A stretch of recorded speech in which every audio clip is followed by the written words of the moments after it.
ఉత్తరాంధ్రలో 2,000 కోట్ల అసైన్డ్ భూములను సీఎస్ జవహర్ రెడ్డి కొట్టేశారని జనసేన సీనియర్ నేత పీతల మూర్తి యాదవ్ ఆరోపించారు. రాష్ట్రంలో ఎన్నికల హింస మీద విచారణ జరుగుతుంటే ఆయన విశాఖ వచ్చి భూ వ్యవహారాలు చేస్తున్నారని విమర్శించారు.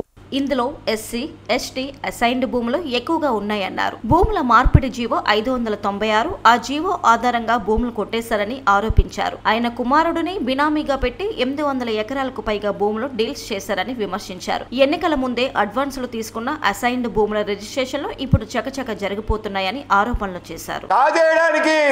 జగన్మోహన్ ప్రభుత్వం ఈ జీవో తీసుకొచ్చిందన్నదానికి ఎంత మాత్రం సందేహం లేదు.